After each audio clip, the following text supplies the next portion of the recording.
Hello! Today I'm going to be doing something a bit different than my normal content. You'll notice that I've been posting a few drone videos lately, and that's because, well, I have a passion for drones.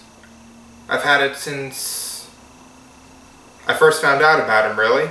And I'll give a brief history since this is the first kind of video I've done, and most likely the only type of video, since there are other drone reviewers out there who can get these sorts of videos out much faster and have, higher paying jobs as well, so they can actually afford to maintain this hobby. Right now, I just work at a supermarket and barely get 20 hours a week, so this is not a sustainable hobby for me, and what you see here is likely what I'm going to be having for a while. So, brief history, I got my DJI Phantom 3 Standard last August of 2017, and I flew that around for a bit, but between winter, because I live in New York, so winters get pretty cold here, and just a lack of places to fly it around, it eventually just ended up sitting in my room collecting dust for a few months at a time. So, like 3 weeks ago, I started looking into indoor drones, so I could have fun flying around drones indoors, and even during things like winter when it's too cold to go outside. So what I initially found was the Syma X5c. Yes, this is pretty much a rip-off of a Phantom 3 Standard, and I'm not even the one saying that. When I looked up lists of indoor camera drones, that was literally the first line about this drone. And if you look at it, yeah, looking underneath, you can see the influence is plainly visible. The issue with the X5c is that it does not actually have live camera feed. At least not that I found. You take photos and videos on the SD card, and then you take it out and put them on your computer, but you have no way to tell what the photo is until after you've already taken the SD card out.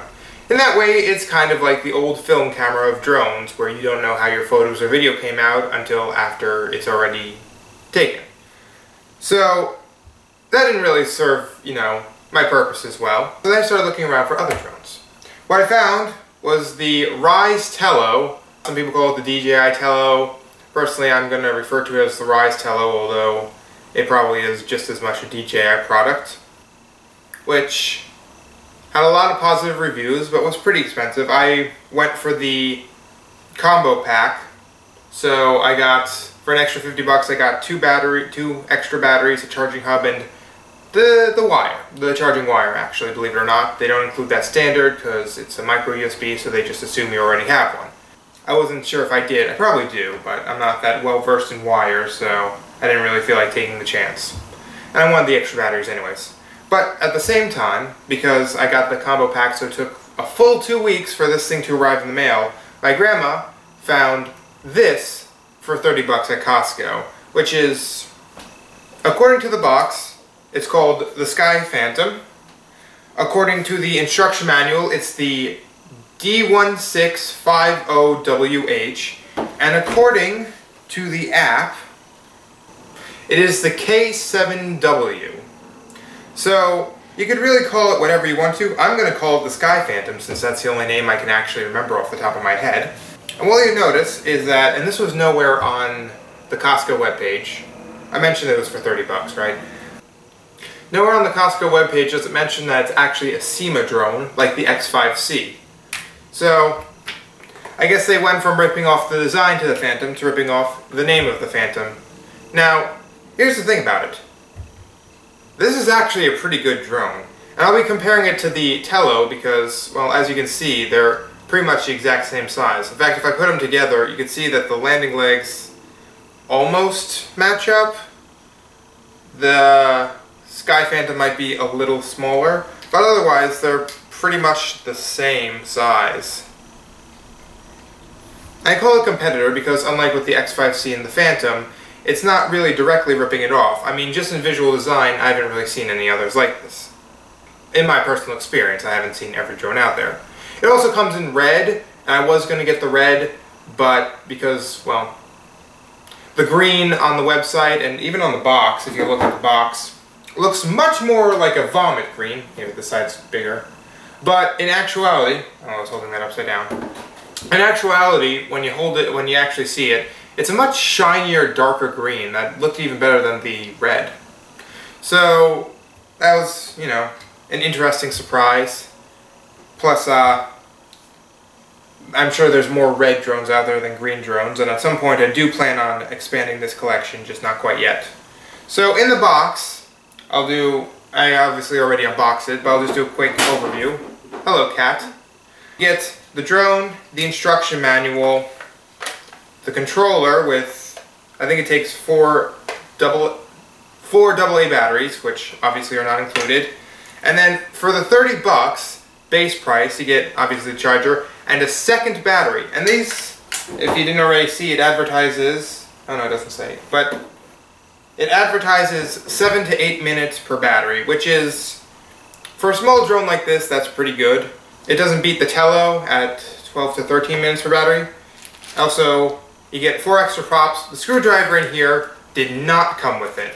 I actually took that screwdriver out of the second Syma X5c I got, because the first one is in a tree, where it has been for the past 3 weeks.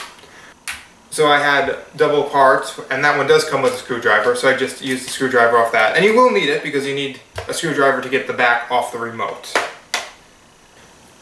I read a lot of reviews on the Costco website that were negative, and it actually almost made me not buy this drone, especially since I already had this one on the way.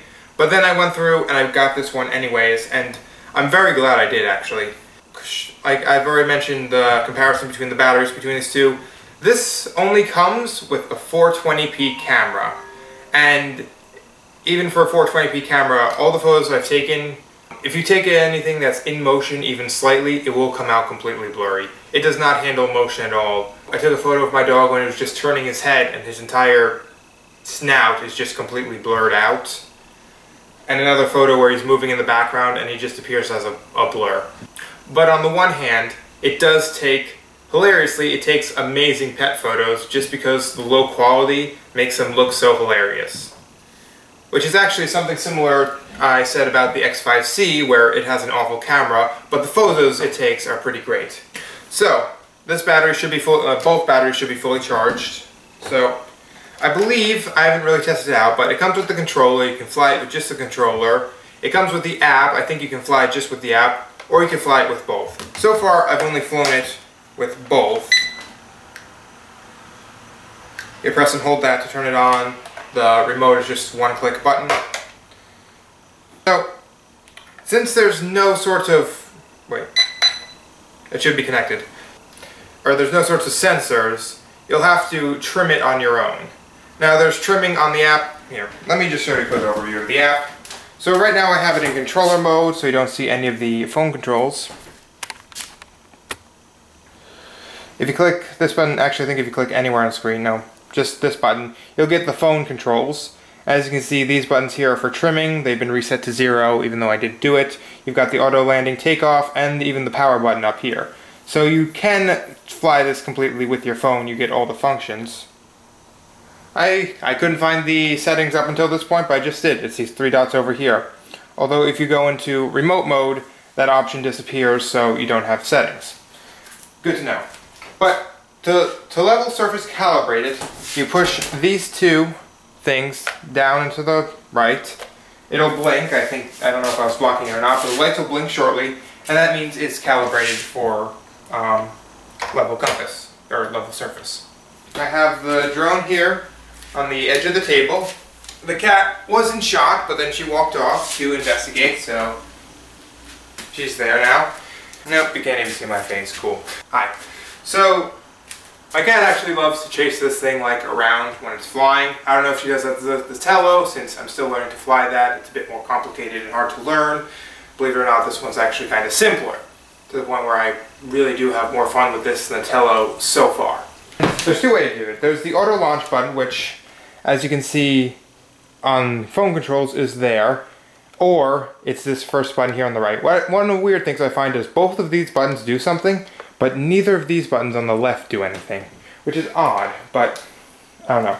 So, you can either push up, and it'll start the motors, but won't take off. I'm going to push it down, and that turns it off. Or, you could hit the button to auto take off, and it flies into the air. Nope, not into the ceiling. Like I said, I have it pretty much trimmed. You probably can't hear me over this, but as you can see, I'll try to see if the cat will follow it around. Nope, she's just sort of staring at it. Here. It's hovering over the cat, giving her a nice breeze. And now she's running away, cool. So you can see it drifts down a little bit, which is oddly the opposite problem I had with the Tello, which tends to drift upwards. It does drift around a bit. Like I said, it has no real sensors or anything, so the only thing keeping it stable is your own trim. Right now I have it trimmed to the best of my abilities. So, yeah, and there's the dog going in the background. He's terrified of these things. So it will drift. Really, the best you can do is just get it where it won't always drift one way, and it'll drift both ways equally. Let's turn, see if we can see the dog. Oh, I saw his butt. Now he's gone though. It is FPV, so you can see everything. If I turn it around, there, no. As you can see, the coloring, and this is actually better than it normally is, and you're looking through. Here, let me turn video on. So, now that should, I'll probably just try to overlay that in editing. So, this is actually better, and there goes a piece of paper. This is actually better than the color quality normally is. Normally it's much darker and kind of makes everything look darker than it is. At least people, in my experience, and now it's just sort of flying away from me. Okay, that's not good. Come back here, you.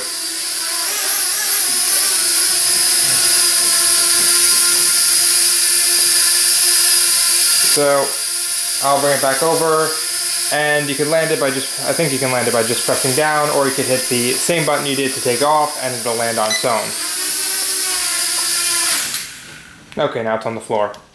One other thing I just remembered that I wanted to show off is that, like the Tello and even many other drones of this caliber, it does flips. If you press and hold this button, and then press a direction, it'll flip. Oh, yeah, it does drift a bit. That's one of the things the Tello does have over it, although my Tello just keeps giving me low light warnings, like no matter what. Even in, like, I'm sure if I launched right now, it would give me a low ambient light warning, so one of the issues I've been having with it is that like any lighting settings seem to just be too dark for it. And obviously since this one doesn't have sensors, it doesn't have any of those sensor related error messages. And then to turn it off, just press and hold. Like I said, the batteries are listed as 7 to 8 minutes per flight. And in all honesty, for how much I use it, which is basically just what you saw me flying around the kitchen doing little tests and stuff, I can usually get 2 to 3 flights out of it. So I'd say that 7 to 8 minutes is decently true. Since I'm not as much of a professional, I don't really know all that much. I don't know how many megapixels it has. I couldn't find that information anywhere in the instruction manual or online. I think it says how much the battery is. I don't know what milliamps are though, so whatever I tell you wouldn't make any sense to me. Yeah, it's 3.7 volts, 400, I think mAh is milliamps. I don't know. That'll make sense to someone who isn't me. So yeah, that's this mini drone review of the Syma Sky Phantom, or D1650WH, or what was the other one? K7W? Whatever you call it, it's a good little drone. For 30 bucks at Costco, you really can't go wrong. Like I've mentioned, I've had more fun with this thing than the Tello over here, which with the combo pack was 150, which is what I got, but even the base model is still 100. So for either 1/3 or 1/5 the price, you kind of get, for me at least so far, more fun. Now, maybe I'm just not quite getting the hang of this yet, but so that is the Syma Sky Phantom. I highly recommend it. If you look at the reviews on Costco, you might be since it has a lot of 1-star reviews. Most of those seem to be from people who got this as their first drone or saw it and never really had interest in drones before. So they took it outside, launched it straight up into the air, and then it flew off and they were sad. Even flying it in here in my kitchen as test When I first launched it, it basically just, actually I think it was to the left, banked hard to the left to the point where just holding it to the right, not made it hover, it did move back right, but as soon as you let go, it just moved to the left way faster. So you do need somewhere to calibrate it, you do need somewhere to trim it, preferably somewhere with no wind, since you don't, have the wind interference. I did it in my kitchen, which, as you saw, is big enough to fly these sorts of things. I've even flown the X5c in here as a test. So, if you're going to get this, you make sure you know what you're doing. Don't just take it outside, take it out of the box, take it outside and launch it up into the air. It will fly away. You have to trim it first. You have to calibrate it and make all the measurements. Once you do that, though, it's a really fun drone, as you saw. It does still drift, but you have much more control over it. And also the level surface calibration helps. I don't know if you need to do that every time you launch it. I do just in case, considering one time I launched it without doing the level calibration, and it did drift more than it had the last time I launched it. Okay, so, like I said, that's my review of the the Sky Phantom. Yeah, now you can see her. That's my review of the Sky Phantom. It's a good drone. For 30 bucks, you really can't go wrong at Costco. I saw it online for 45 bucks. So if you live in a country that doesn't have Costco's, I guess you could also get it on there for 45 bucks, which is the same price I got the X5c for. And they're both technically toy drones. This one has, stabilized throttle, like the X5c is the kind where the throttle just lies dead, and however you move it is however much power to give it. And the charger, one thing I mentioned is it's USB. The way it works, you open this little thing here, you plug this in, the battery in, this will light up. And then it should turn off when the battery's fully charged. It's a weird system. It doesn't really make, don't play with that. It doesn't make too much sense to me, but I mean, it works. It says it takes about 90 minutes to fully charge a battery. That's probably about accurate. I usually just plug it into my laptop while I'm doing other things. I don't really time it or anything, so if that's the kind of thing you care about, I don't know what to tell you, but yeah. It says 90 minutes to fully charge a battery. I think it does it in a little bit less, but oh, low battery warning, you only get one. The LED lights you saw, they just start blinking. That's the only warning you get. So, one of the reviews I read on the Costco website that was actually helpful said if you're going to be flying this outdoors, you're going to want to keep a timer, because seeing the... Stop that. Because seeing the lights blinking while outdoors really is not as easy. So, if you're going to do outdoor flying where you take it far away, bring a timer. The box advertises that the Wi-Fi signal from this to your phone is about 150 feet. I think it's feet. I'm in America, so it shouldn't say meters. It advertises it somewhere. And then the remote control to the drone is about 200 feet. It could be meters, I don't know. That's a lot of meters, especially for something this small. So that's my review of the Syma Sky Phantom. It's a good drone. I recommend it, especially since, like I mentioned, I had more fun so far flying it than I've had the Tello, which is 3 to 5 times the price depending on the package you get. Not to mention, I already lost one of the propellers on the Tello, which flew off for no reason, and I couldn't find anywhere after tearing the room apart. It comes with spares. Like, they both come with spares. Pretty much all drones these days come with spares. But yeah, that's my review of the Sky Phantom. Thank you for watching, and I hope you enjoyed.